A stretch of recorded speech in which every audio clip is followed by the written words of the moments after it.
Olá a todos e obrigado por estarem novamente aqui para um novo episódio sobre esta análise do Livro de Mórmon. Nas últimas 3 sessões, falamos sobre Joseph Smith, desde seu envolvimento na busca por tesouros até a tradução do Livro de Mórmon. Agora queremos dedicar um pouco de tempo para analisar o próprio Livro de Mórmon, para mostrar como os problemas apontados pelos estudiosos indicam claramente que se trata, sem dúvida, de uma obra do século XIX. Isso também é reconhecido pelo historiador da Igreja e patriarca Richard Bushman, que afirma: acredito que neste momento o Livro de Mórmon é um enigma para nós, mesmo para aqueles que mal acreditam em cada detalhe. É um enigma. Para começar, está a questão da tradução. O livro foi traduzido sem que as placas fossem sequer visíveis, envoltas em um pano e apoiadas sobre a mesa. Portanto, não se trata de uma tradução que venha diretamente das páginas ou dos caracteres gravados nas placas. Na verdade, nem sabemos como esse processo deveria ter funcionado. E então há outro fato.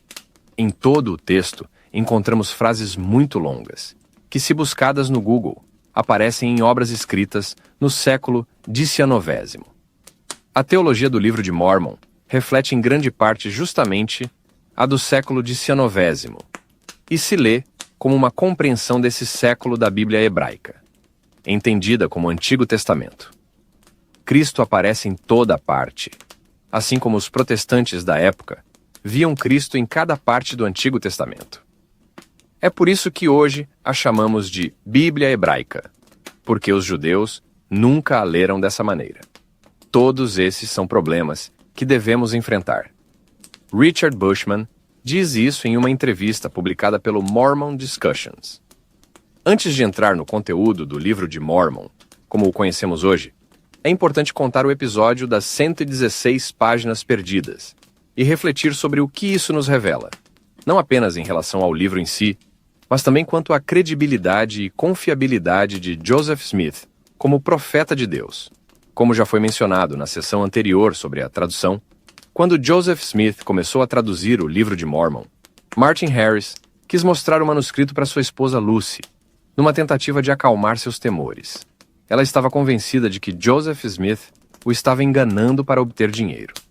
Smith declarou que havia pedido permissão a Deus 2 vezes para entregar as páginas, mas que a resposta foi negativa. Apesar disso, Martin insistiu, implorando a Joseph que lhe permitisse levar o manuscrito consigo. Na 3ª vez, Joseph Smith afirmou que Deus finalmente lhe deu permissão para entregar o texto a Martin. Como já notamos anteriormente, o número 3 é muito recorrente no pensamento mágico, um elemento forte que já encontramos nessas análises. Depois de levar as páginas para casa, Martin Harris as perdeu. Provavelmente foi sua esposa Lucy quem as retirou. Ao voltar, Joseph Smith exclamou: "Oh, meu Deus, tudo está perdido. Tudo está perdido. O que devo fazer? Eu pequei." Essa citação vem de Biographical Sketches of Joseph Smith the Prophet, publicado em 1853. O grito desesperado, "Tudo está perdido", resume bem o momento. Joseph sabia que nunca seria capaz de recriar as primeiras 116 páginas, pois na verdade não estava traduzindo de nenhuma placa de ouro. No entanto, precisava encontrar uma maneira de substituir essa parte inicial do Livro de Mórmon. Caso contrário, todo o livro perderia coerência. Lembremos que Joseph Smith declarava usar uma pedra do vidente, colocada em um cilindro, para traduzir o Livro de Mórmon. Também afirmava ter usado essa mesma pedra para ver as placas de ouro quando estavam escondidas dentro de um tronco oco. Como foi explicado na visão geral sobre as placas de ouro, quando Emma o avisou que alguém tramava roubá-las, Joseph olhou na pedra e disse ver que as placas ainda estavam seguras, escondidas no tronco. Esse é um detalhe importante, porque demonstra que Joseph Smith afirmava ter a capacidade de localizar objetos graças à sua pedra do vidente, incluindo as placas. No entanto, quando as 116 páginas foram perdidas, ele nunca tentou encontrá-las, nem conseguiu descobrir o que havia acontecido. Esse comportamento é muito comum entre aqueles que se apresentam como buscadores de tesouros ou declaram possuir poderes sobrenaturais. As habilidades mágicas parecem funcionar apenas quando a situação está sob controle, mas no momento em que é preciso dar prova concreta, o tesouro desaparece misteriosamente. Dizem que ele escorregou para debaixo da terra, ou que um guardião o ocultou mais profundamente. Neste caso, Joseph Smith nem sequer fingiu procurar as páginas, porque sabia que sua pedra não podia lhe revelar nada. Ele já não tinha nenhum controle sobre a situação. E ao contrário de suas afirmações anteriores sobre as placas de ouro, desta vez não pôde inventar uma visão nem oferecer provas. Esta, de fato, teria sido uma ocasião perfeita para demonstrar que ele realmente era um profeta de Deus, além de um autêntico vidente. Martin Harris contou um episódio em que Joseph Smith conseguiu encontrar um alfinete em um monte de aparas graças à sua pedra. E agora deveríamos acreditar que o próprio Joseph não pôde encontrar 116 páginas usando essa mesma pedra, com a qual afirmava ter visto as placas de ouro e todo tipo de tesouros escondidos. Do volume 2 de Early Mormon Documents, editado por Vogel, na página 303, lemos uma entrevista que Joel Tiffany fez a Harris em 1859, onde Harris relata precisamente esse episódio. Quando as famosas 116 páginas se perderam e já estavam fora de seu controle, Joseph Smith declarou ter recebido uma revelação de Deus. Nessa revelação, Deus repreendia tanto a ele quanto a Martin Harris, com particular dureza para este último, e como não seria, por terem causado a perda do manuscrito. Na seção 10 de Doutrina e Convênios, lemos: Agora, eis que te digo que, visto que entregaste esses escritos em mãos de um homem mau, os perdeste. Perdeste também teu dom no mesmo momento, e tua mente se obscureceu. E eis que Satanás pôs em seus corações alterar as palavras que fizestes, escrever ou que traduzistes. Eis que vos digo, não traduzireis novamente as palavras que saíram de vossas mãos. Porque eis que não levarão a cabo seus maus intentos, mentindo contra essas palavras. Porque eis que, se tu trouxeres as mesmas palavras, dirão que mentiste e que fingiste traduzir, mas que te contradisses. E eis que publicarão isso. E Satanás endurecerá os corações do povo para incitá-los à ira contra vós, para que não creiam em minhas palavras. Do livro Doutrina e Convênios, seção 10, versículos 1, 2, 10, 30, 32. Acredita-se que essa revelação foi escrita em abril de 1829, ou seja, muito tempo depois do episódio da perda das páginas, justamente quando Joseph se preparava para retomar a ditadura junto a Oliver Cowdery. A versão atual da seção 10 é ligeiramente diferente da original e inclui novamente o termo Urim e Tumim no primeiro versículo, coisa que originalmente não estava. Como já foi mencionado, esse termo foi adicionado depois para dar à pedra do vidente, que Joseph usava como instrumento de tradução, uma aparência mais bíblica. Essa revelação foi dada aproximadamente 10 meses depois do desaparecimento das 116 páginas, período durante o qual Joseph Smith teve oportunidade de encontrar um novo escriba e buscar uma solução para contornar o problema das páginas perdidas. O verdadeiro propósito dessa revelação parecia ser proteger Joseph Smith. Ele sabia que não podia replicar as primeiras 116 páginas de maneira fiel. Se alguém tentasse alterar essas páginas originais, seria incrivelmente evidente.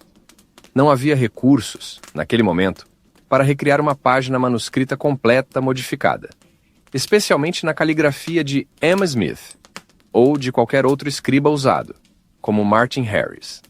Mesmo na hipótese de que Lucy Harris tivesse encontrado um falsificador experiente capaz de realizar uma façanha tão improvável, ele poderia ter feito o mesmo com qualquer outra seção do Livro de Mormon. Em essência, se realmente existisse o risco de que alguém acusasse Joseph Smith de ter se contradito com o novo começo do livro, o mesmo problema poderia surgir a qualquer momento. Também há uma observação interessante a fazer. Se quiser acreditar que Deus estava tão preocupado para que Joseph Smith não fosse desmascarado por ter mentido, então surge uma pergunta espontânea. Por que Deus permitiu que Joseph traduzisse o livro de Abraão, quando hoje sabemos que o material original não tinha nada a ver com Abraão? E por que Deus teria permitido a inclusão de erros derivados da Bíblia, do rei Jaime, ou de fontes como o Deutero Isaías, dentro do livro de Mórmon? Enquanto se reflete sobre esses aspectos gerais, começam a notar-se certas incongruências e contradições, que emergem quando Joseph Smith modifica o texto e afirma receber novas revelações para resolver os problemas do momento. A questão das 116 páginas perdidas poderia ter se tornado uma oportunidade extraordinária para que Joseph Smith demonstrasse que realmente era um profeta. Se as tivesse retraduzido e elas tivessem resultado idênticas às anteriores, como se esperaria usando a famosa pedra do vidente colocada dentro do chapéu, que, segundo a tradição, garantiu uma tradução perfeita. Então, sua credibilidade como profeta teria saído fortalecida. Por outro lado, se as tivesse retraduzido e seus opositores, movidos por intenções malignas, tivessem alterado as páginas antigas, Joseph teria ganhado igualmente. As modificações seriam evidentes no papel, demonstrando que se tratava de falsificações. Em ambos os casos, sua posição teria saído fortalecida. Portanto, não havia nenhuma verdadeira desvantagem em retraduzir essas páginas, a menos que, claro, Joseph Smith soubesse que não podia fazê-lo. Esse episódio levou Joseph a decidir qual seria a melhor maneira de continuar com a tradução do livro de Mórmon.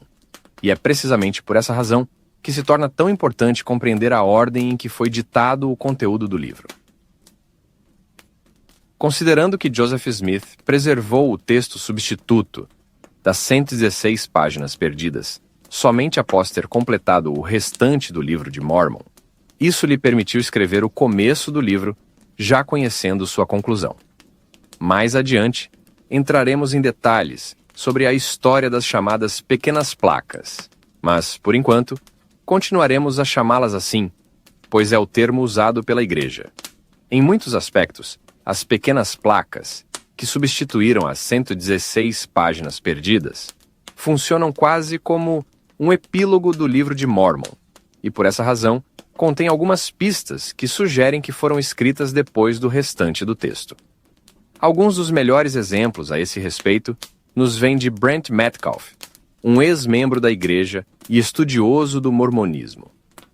Metcalfe apontou uma série de problemas que surgem ao considerar que Joseph Smith teria escrito os livros das pequenas placas somente depois de ter completado o restante do livro de Mórmon. Uma das formas mais simples de mostrar que Joseph Smith foi o autor efetivo do livro de Mórmon é observar como muda o uso das palavras portanto e consequentemente dentro do texto. Em seu livro New Approaches to the Book of Mormon, Metcalfe analisa precisamente esse aspecto linguístico para demonstrar as discrepâncias estilísticas entre as diferentes seções da obra. Como acabamos de ver, o autor do livro de Mórmon utiliza quase exclusivamente o termo portanto nos capítulos que vão de Mosias até Éter. No entanto, justamente no livro de Éter, nota-se uma mudança. A expressão portanto é substituída por consequentemente. Esse novo uso continua até o final do livro de Mórmon e reaparece também nos livros iniciais, que foram escritos somente depois de ter concluído as chamadas pequenas placas. Poderia parecer um detalhe sem importância, mas na verdade demonstra que o autor introduziu essa variação estilística durante a fase de ditado, e a introduziu não apenas no livro de Mórmon, mas também nas revelações que eram ditadas no mesmo período de sua produção.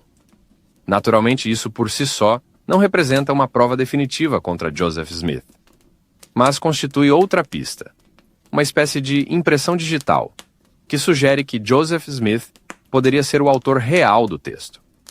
O fato de que a passagem de portanto para consequentemente coincida também com o registrado em Doutrina e Convênios, sugere que não se trata de uma mudança derivada das placas de ouro, mas sim de uma variação que surge do estilo oratório escritural próprio de Joseph Smith. Como já foi mencionado, um dos problemas relacionados com a substituição do material perdido das 116 páginas, uma vez que o restante do livro de Mórmon já havia sido completado, é que o autor já conhecia o final. Isso nos oferece mais pistas sobre a verdadeira autoria do texto.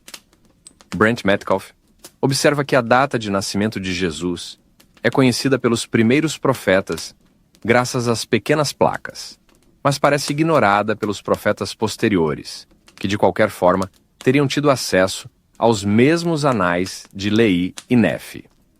Escreve Metcalfe: a moldura é particularmente evidente na discussão sobre a vinda de Jesus. Por exemplo, no começo da narrativa, Nefi relata que Leí, Prinun, Nefi 10:4, um anjo, 19:8, e os profetas, segundo Nefi 25:19, haviam todos previsto que Jesus nasceria 600 anos depois da partida de Leí de Jerusalém. No entanto, os profetas posteriores do livro de Mórmon parecem ignorar esses oráculos extraordinários. Durante um avivamento nefitas, o rei Benjamim afirma que o tempo vem e não está longe, em que o Senhor descerá do céu e habitará em um tabernáculo de barro. Mosias 3:5. Esse comentário é surpreendente, pois as escrituras em sua posse, presumivelmente, lhe teriam dito que isso não ocorreria por pelo menos mais 120 anos. Alma fala da vinda de Jesus em termos igualmente vagos. O reino dos céus está perto. Alma 5:28-50. O tempo não está longe. 7:7. Em poucos dias. 9:26. E o dia da salvação se aproxima. 13:21. Alma espera sinceramente que isso possa acontecer em seu dia. 25. Sua reticência ou incapacidade para indicar uma data precisa se explica por sua própria admissão. Não sabemos quão breve. Ibidis, ênfase acrescentada. Portanto, Alma, Benjamim e seu público não sabiam o que Leí, Nefi, um anjo, alguns profetas anônimos do Velho Mundo e sua literatura sagrada afirmavam com certeza que Jesus nasceria 600 anos depois da partida dos Leítas para as Américas.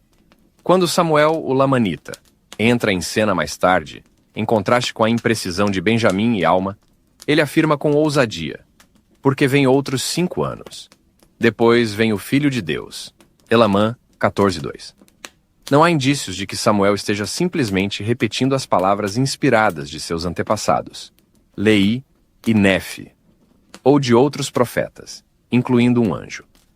Esse ponto é crucial, pois a força da profecia de Samuel reside em sua absoluta unicidade. Se sua previsão fosse apenas uma repetição das anteriores, dificilmente poderia ter sido usada para autenticar sua vocação profética. 16:4-5.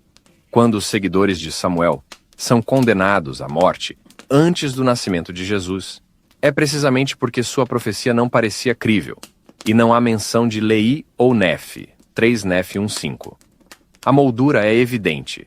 Leí e Nefi enunciam explicitamente a data de nascimento de Jesus. Benjamim e Alma falam apenas em termos vagos. Página 417. Samuel, como Nefi, volta a ser explícito. No entanto, quando analisamos os trechos na ordem em que foram ditados, o esquema da moldura dá lugar a um esquema linear. Os profetas, na primeira parte do ditado, não possuem um conhecimento preciso da data do nascimento de Jesus. Mas com Samuel, é introduzida uma cronologia de 5 anos. Ao cumprir-se esse tempo, os sinais prometidos ocorrem exatamente como foi profetizado. Nesse contexto, a narrativa explica: 1. Que o pai Leí, Nefi, quase todos nossos pais, testemunharam da vinda de Cristo. Elamã 8:22. E 2. Que o ano em que Jesus nasceu foi 600 anos depois que Leí saiu de Jerusalém. 3.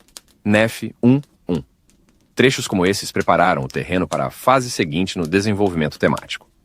O que começou como uma simples observação editorial sobre terem passado 600 anos, transforma-se em uma profecia literal, posta na boca de Leí, Nefi, um anjo e profetas não identificados. Essas profecias não foram ditadas até que a data dos 600 anos fosse definitivamente estabelecida em 3 Nefi. Percebo que é um trecho bastante longo, mas é fundamental para compreender como Joseph Smith estava introduzindo, desde o início do livro de Mórmon, ideias que seriam plenamente desenvolvidas somente em suas partes posteriores. Um exemplo notável refere-se à visita de Jesus Cristo às Américas, comenta Brent Metcalfe. Segundo Edwin J. Firmage, em 1992, as profecias nefitas sobre a aparição de Cristo nas Américas representam outro exemplo desse fenômeno. Com uma precisão sem precedentes na literatura antiga, Nefe relata ter sido transportado em uma visão panorâmica da vida de Jesus. Nessa visão, Nefe observa os cataclismos naturais que precedem imediatamente a chegada do Cristo ressuscitado às Américas. Também vê a visita de Jesus aos sobreviventes e sua escolha de 12 discípulos. Isso se encontra em 1 Nefe 12, 4 e 8, com referências também em 2 Nefe 26 e 1, 9 e 32 e 6. Na primeira parte da narrativa sintética feita por Mormon, no entanto, as profecias sobre a vinda de Jesus não falam de seu retorno glorificado às Américas. Basta consultar Mosias 3:5 e seguintes, 7:27 e 15. Alma 4:13, 5:50, 6:8, 7:7 e seguintes. Personagens como Benjamim, Abinadi e os dois Alma, embora conheçam detalhes muito precisos da vida de Jesus, nunca mencionam que um Cristo ressuscitado apareceria aos leítas. Isso também pode ser notado nos trechos de Mosias 3:1 e seguintes, 15:1, 16, 15:18 e Alma 7:7 e 14. Somente em Alma 16:20, essa informação é finalmente expressa com clareza. Muitos do povo perguntaram sobre o lugar onde viria o Filho de Deus, e lhes foi ensinado que apareceria a eles depois de sua ressurreição, com ênfase em que se trata de uma informação nova. A incerteza do povo, compartilhada também pelo próprio Alma, como se lê em Alma 7:8, indica claramente que nunca antes havia sido ensinada a promessa de que Cristo visitaria as Américas. Esta é, ao contrário, uma promessa descrita em detalhes por Nefe muito tempo antes. Quando, pela primeira vez no compêndio redigido por Mormon, os sacerdotes ensinam aos nefitas que apareceria a eles, depois de sua ressurreição, sem fazer referência à grandiosa visão de Nefe, lemos que o povo ouviu com grande júbilo e alegria. Uma expressão que sugere que a ideia era percebida como uma novidade. Estes são todos indícios evidentes, deixados pela mão do autor do Livro de Mormon. E se conhece a ordem em que o livro foi ditado, tudo isso faz perfeito sentido.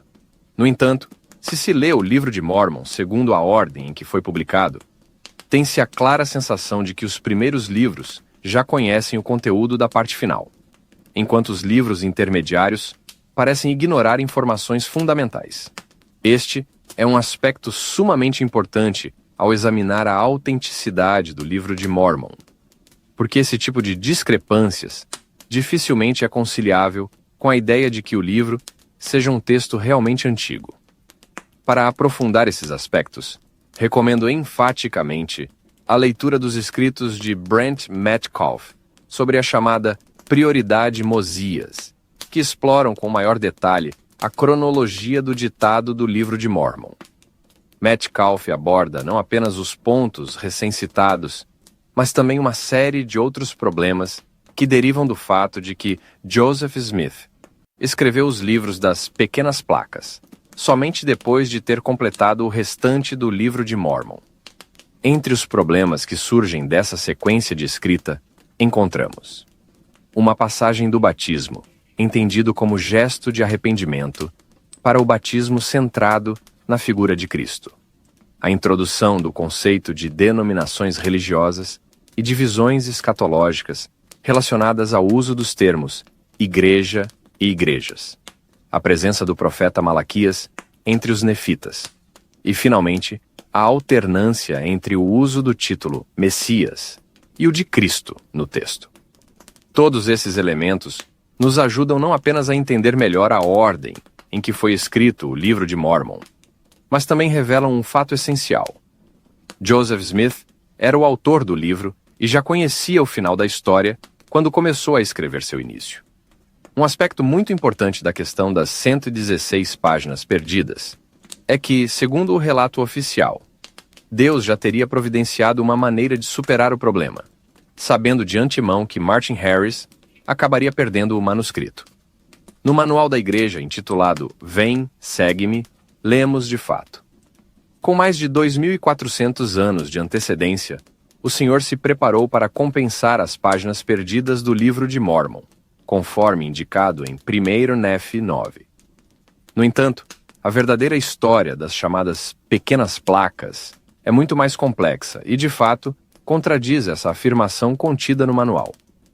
Um excelente artigo intitulado As Placas Perdidas de Nefe aprofunda aí a questão.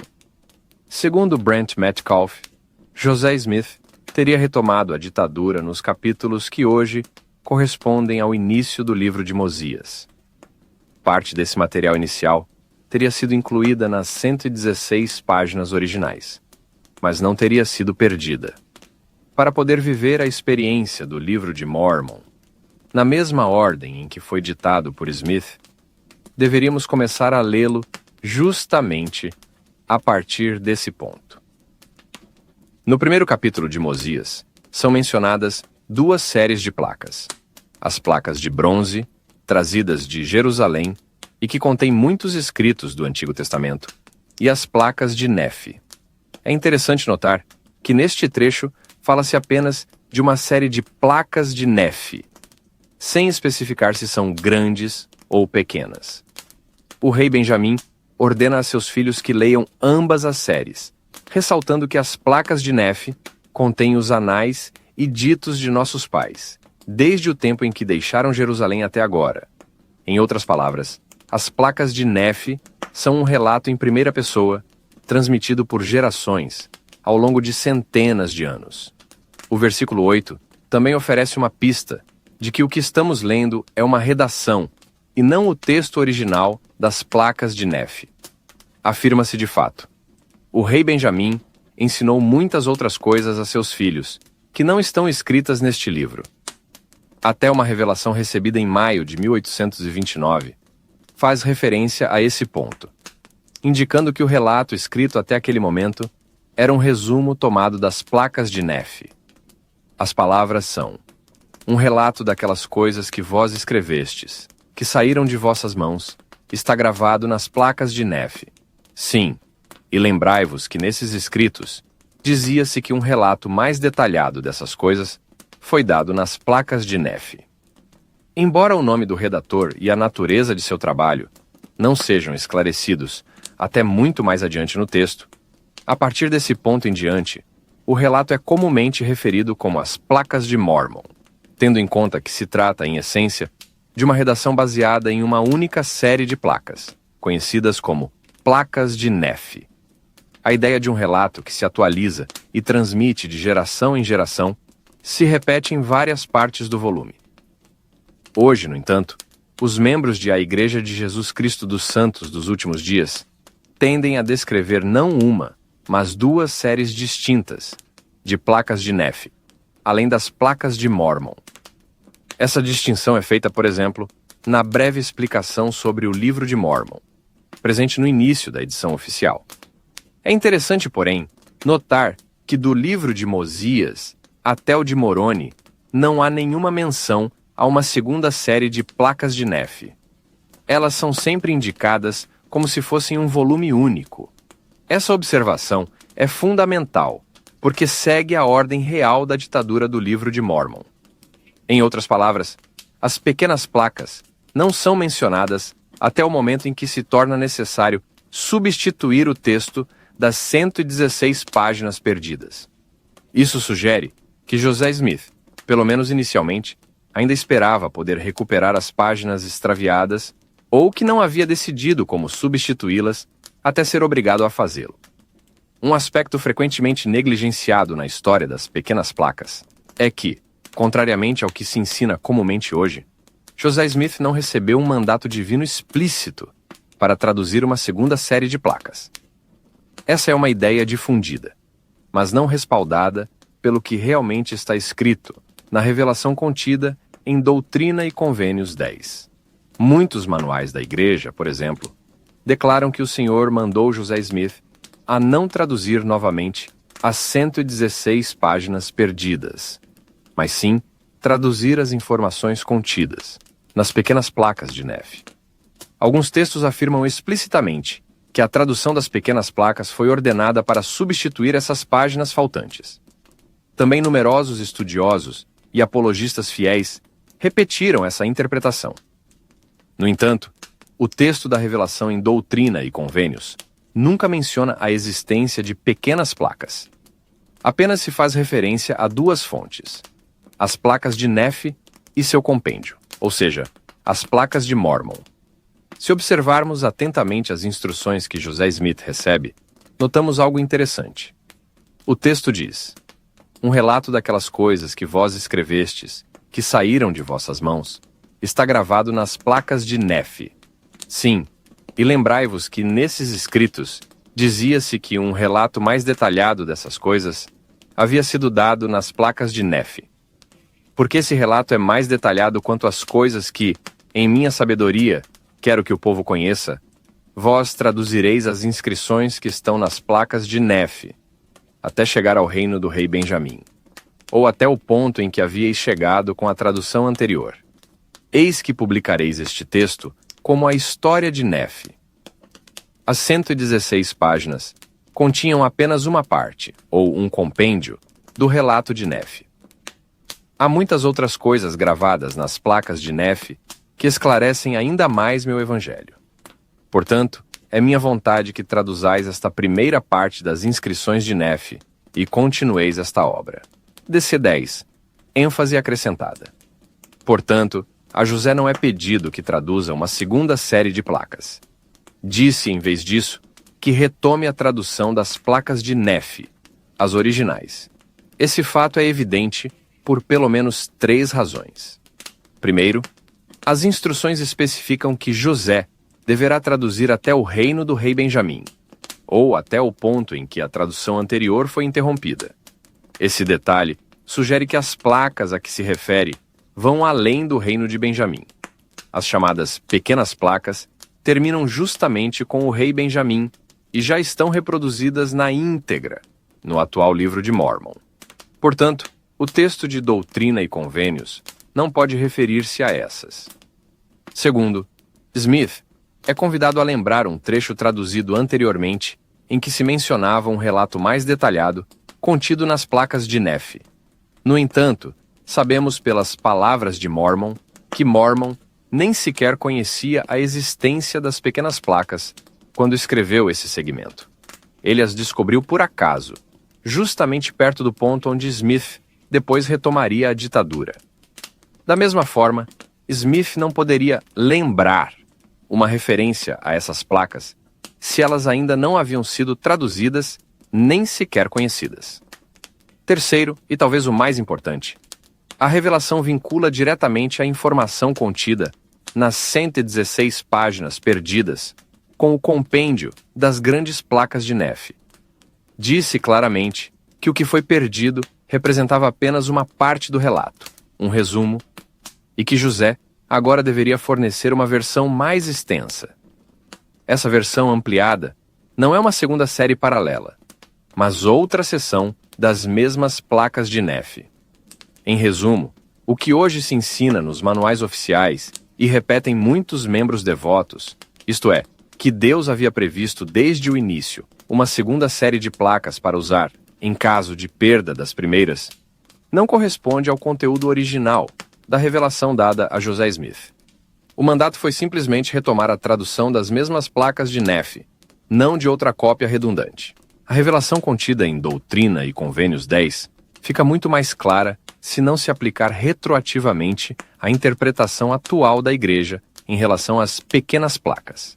Na verdade, Joseph Smith não estava falando de uma nova série de placas, mas do fato de que o livro de Mormon é um compêndio das placas de Nefe, e que agora Deus lhe permitia traduzir diretamente dessas placas originais, para substituir o texto perdido. Em outras palavras, a nova versão seria mais rica em conteúdo, não mais pobre. O artigo continua ilustrando esse ponto com outros exemplos significativos. Um deles refere-se ao frontispício do livro de Mormon. Joseph Smith declarou que o havia traduzido da última página das placas de ouro, ou seja, da parte final escrita por Moroni. No entanto, sabemos que o frontispício foi ditado já nos primeiros dias de junho de 1829, muito antes da tradução estar completa, porque deveria ser incluído no pedido de direitos autorais para o livro.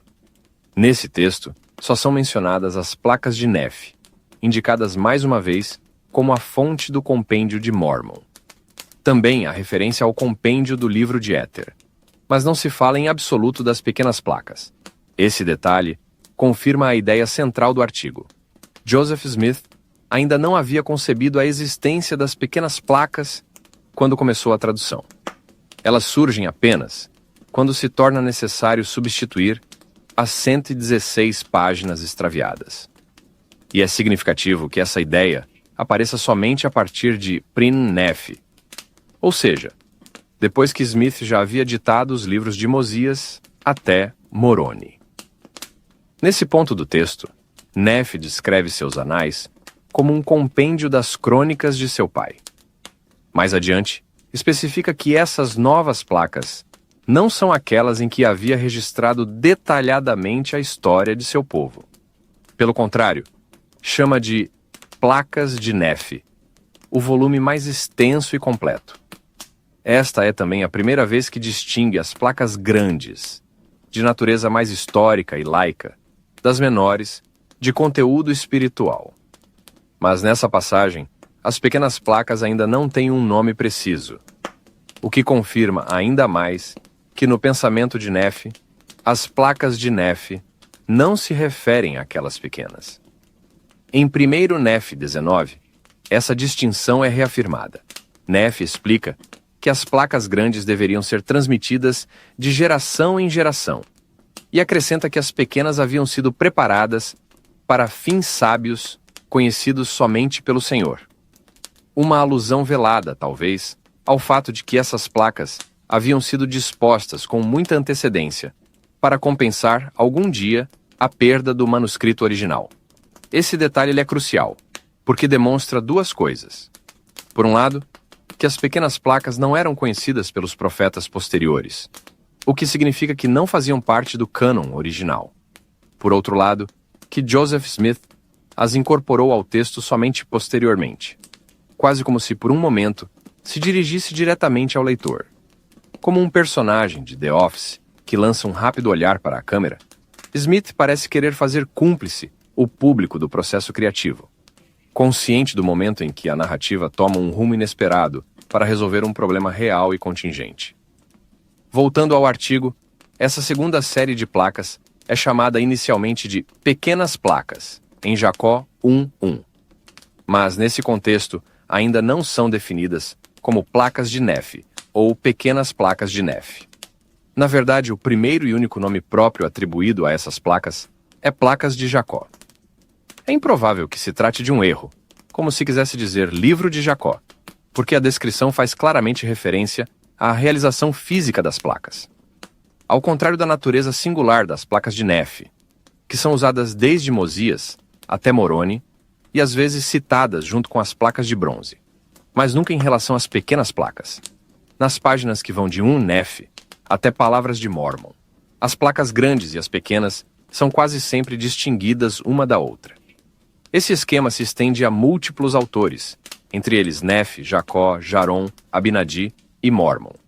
Se se lê o texto seguindo a ordem de prioridade estabelecida por Mosias, entende-se claramente que as pequenas placas são uma invenção surgida em um segundo momento, uma adição tardia no processo de criação do texto, como se pode aprofundar no artigo intitulado As Placas Perdidas de Nephi. O artigo adota um ponto de vista que nunca havia encontrado antes: demonstrar que Joseph Smith introduz a ideia das pequenas placas somente quando se vê obrigado a substituir as 116 páginas perdidas. Como já foi dito, essa explicação encaixa-se bem com a forma como a tradução foi realizada, porque o início do livro de Mormon parece conter muitos detalhes que os profetas intermediários não conheciam. A própria ideia das pequenas placas representaria outro exemplo dessa discrepância. Como já mencionamos, o artigo também explica que, na verdade, Segundo Doutrina e Convênios 10, Joseph Smith deveria ter traduzido todo o conteúdo das placas de Nefe para substituir o texto perdido. No entanto, a ideia das pequenas placas surgiu como uma solução alternativa, diferente dos anais originais. O artigo sugere uma possível razão para essa escolha. O impulso mais óbvio que levou Smith a introduzir as pequenas placas, em vez de se ater ao seu plano divinamente revelado de traduzir as placas de Nefe, foi o tempo. As 116 páginas representavam um compêndio das placas de Nefe. Prometendo o material original em vez do compêndio, Smith havia aceitado inconscientemente produzir um manuscrito mais amplo e completo que o original. Um segundo volume, menor, teria sido uma alternativa muito atraente. Essa teoria explica elegantemente o ênfase do Livro de Mormon na diferença de tamanho entre as duas séries de placas, uma menor e outra maior. Também pode explicar a suposta diferença de conteúdo. Como mencionado anteriormente, as pequenas placas se autodefinem como menos interessadas na história e mais em questões espirituais. Essa descrição tem desconcertado por muito tempo os leitores do Livro de Mormon, que frequentemente notam que ambas as seções são uma mistura de história e discurso teológico. A suposta diferença de tom é difícil de identificar. No entanto, essa explicação permite a Smith atravessar rapidamente centenas de anos de história, uma vez que a história das origens dos nefitas e a questão dos lamanitas está adequadamente explicada. Essa citação provém do artigo As Placas Perdidas de Nefe. Essa passagem é muito importante na história, porque mostra que Joseph Smith preferiu manter o texto substituto das 116 páginas perdidas bastante vago, para que não pudesse ser comparado diretamente com o manuscrito original.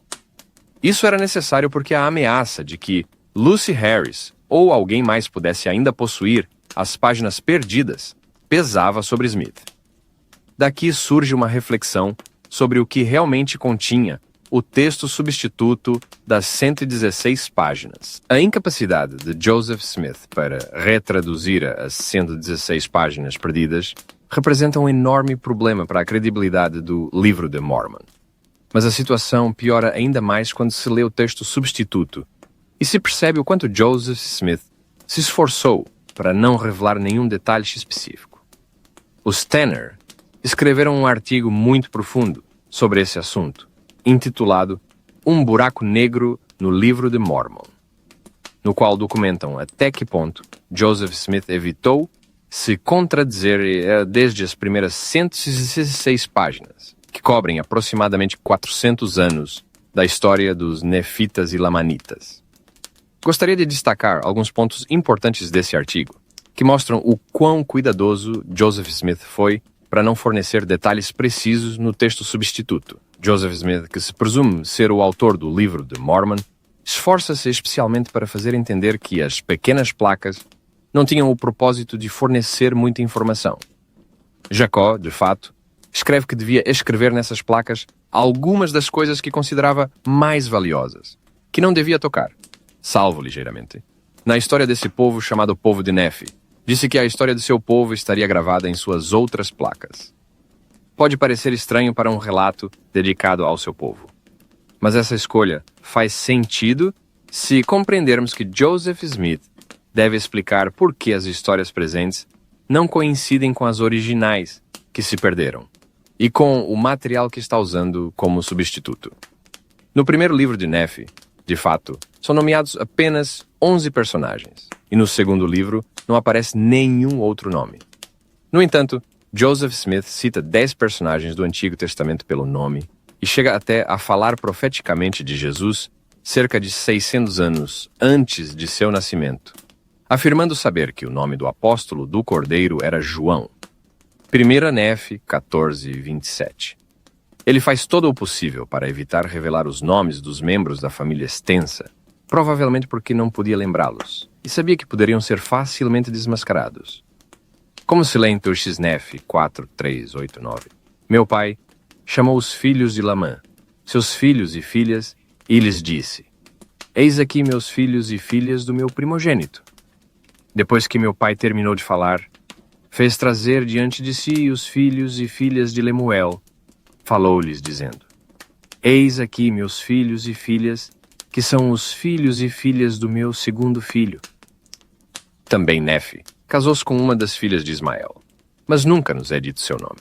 Assim se lê: Eu, Nefe, tomei por esposa uma das filhas de Ismael, e também meus irmãos tomaram por esposa uma das filhas de Ismael. E também Zorã tomou por esposa a filha mais velha de Ismael. 1 Nefe 16:7. Além disso, Nefe nunca diz os nomes de seus filhos, nem os dos filhos de seus irmãos, nem os das filhas de Ismael. Esse comportamento parece não fazer sentido, até que se considere o contexto mais amplo. Joseph Smith estava completando o material faltante que, segundo ele, não devia contradizer o que já havia sido escrito nas 116 páginas perdidas. No livro de Jacó, aparecem apenas 2 nomes novos, Sherem e Enos, enquanto no livro de Gerom encontram-se outros 2 nomes novos, Gerom e Omni. Gerom afirma que se passaram 238 anos, o que significa que em quase 230 anos de história, o livro de Mormon introduz apenas 4 nomes novos, enquanto os primeiros 11 nomes pertencem aos anos iniciais. Joseph é até vago quanto aos nomes dos reis. Agora Nefe começava a envelhecer e via que logo morreria, por isso ungiu um homem para que fosse rei e governador de seu povo, segundo o reino dos reis. Jacó 9. Mais adiante no mesmo capítulo, Jacó relata que o povo de Nefe, sob o reino do segundo rei, começou a endurecer o coração. Mais uma vez, nenhum nome é revelado, pelo menos até sairmos das 116 páginas. Só então Joseph começa a nomear os reis, como Mosias e Benjamim. Também, a datação nas primeiras 116 páginas é muito vaga, provavelmente para evitar contradições com aquelas páginas originais que Joseph temia que Lucy Harris ainda pudesse ter. Mais adiante no livro de Mormon, a datação torna-se surpreendentemente precisa. Por exemplo, lê-se: E aconteceu que também Mosias morreu, no 33º ano de seu reinado, com a idade de 63 anos. O total é de 509 anos desde que Leí saiu de Jerusalém. Mosias 29:46. Nas 116 páginas perdidas, em vez disso, tudo permanece deliberadamente vago. Como quando simplesmente se diz: Meu pai, Leí, envelheceu, e aconteceu que morreu e foi sepultado. Segundo Nefe 4:12. O mesmo problema encontra-se também nas indicações geográficas e nos nomes dos lugares. Como destaca o artigo dos Tanner, é muito interessante notar que Nefe nunca se referiu ao lugar onde ele e seu povo viviam, chamando-o de cidade. Nem nomeou nenhuma cidade nefita ou lamanita. Antes de chegar ao Novo Mundo, Nefe falou da cidade de Jerusalém 6 vezes e referiu-se à cidade de Nazaré 2 vezes. Mas depois de sua chegada ao Novo Mundo, guardou completo silêncio quanto aos nomes das cidades do Novo Mundo.